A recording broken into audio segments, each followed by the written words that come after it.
my name is Caroline Aguirre and I'm going to demonstrate how to make delicious no-bake cookies. First, I'm going to start by giving everybody that's here a recipe which lists the needed materials and all of the ingredients along with the step-by-step instructions.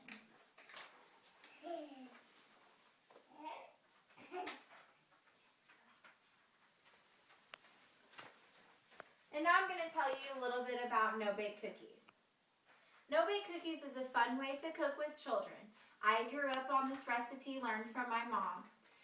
It's great because of the no-bake factor, meaning we will not be using an oven to cook these cookies. We simply will just be heating up some ingredients and then the cookies just simply dry by themselves. It's something fun for you to do with children during the holidays, and it's a great fun family activity. So let's make some. So there's some materials that we're going to need. We're going to need some wax paper. We're going to need a medium-sized pot. And we're going to need a spoon. A large spoon is better because we have a lot of things to mix. And then for the timer, we're just going to use the microwave. Also, we're going to need a stick of butter. We're going to need some vanilla extract. Imitation vanilla works just fine. We're going to need some sugar, granulated sugar, some cocoa. Make sure that it's unsweetened because we're using sugar in this recipe.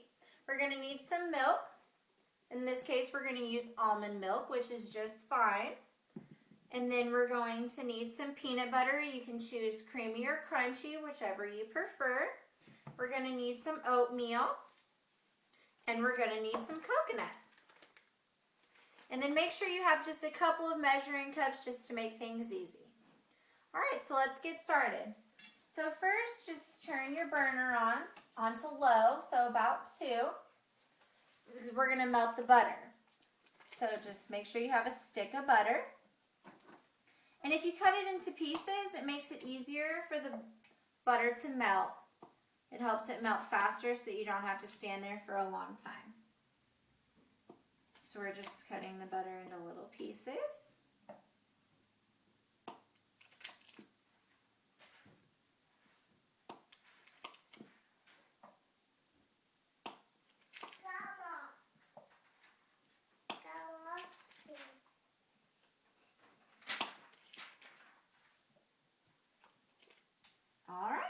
The butter's starting to melt, but while the butter's melting, we're going to get some other ingredients ready. We'll start with the sugar. Make sure that you have 2 cups of sugar. So you measure it out in a measuring cup.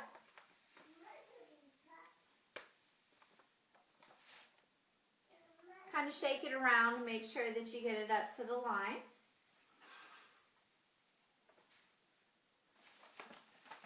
Kind of need to use 2 hands.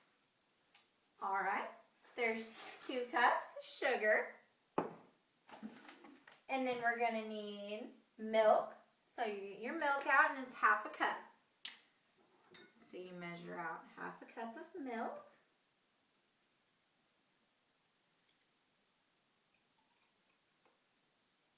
Make sure it says it's up to the half a cup mark. So we have that.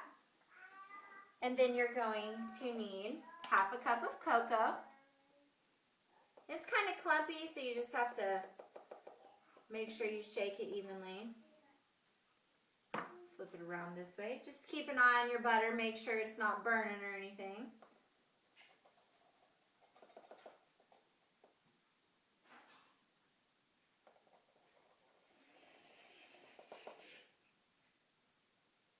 And there's half a cup of cocoa. And also with this, you're going to use 1 teaspoon of vanilla, which we're going to wait and put in after the butter's melted. So you just stir the butter around, make sure that it's melted. You can see here that it's starting to melt, but there's still pieces. We want all the pieces to be melted before we add any of the other ingredients.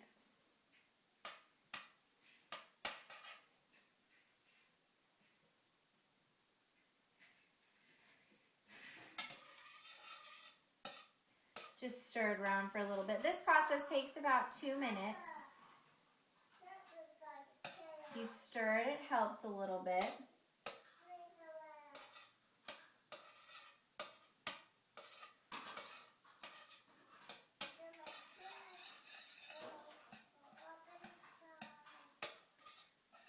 Almost melted.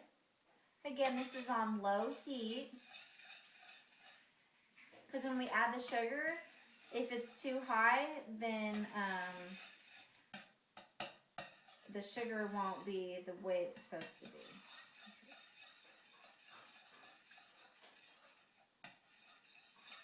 All right, as you can see, all of the butter is melted. So it's time for us to add the sugar, the milk, the cocoa, and the vanilla extract. So we'll first start with the sugar. Just pour it in. So we have the sugar. Then we'll add the milk. And the cocoa. And you can't forget the vanilla extract. And that's 1 teaspoon of that. Pour it in. All right, and we're going to stir this for about 2 to 3 minutes on low heat. And then once everything's all mixed together, then we'll turn it up to medium and get going on the cooking part. So while you're stirring this all together, you want to make sure that you get all the lumps. You want to make sure that you get all the lumps out.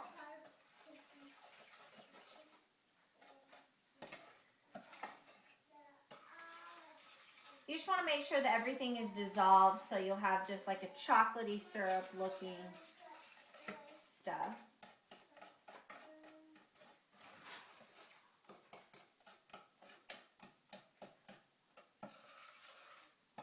Takes a little bit. Again, this process takes about 2 to 3 minutes. Since it is on low heat, it's very good to do with children because a child can stand on a stool right here and they can help you stir. Because it's not terribly hot, but again, you want to watch for burns or anything. You can tell that the lumps are starting to come out, but that there's still some lumps in there. So you just want to keep stirring.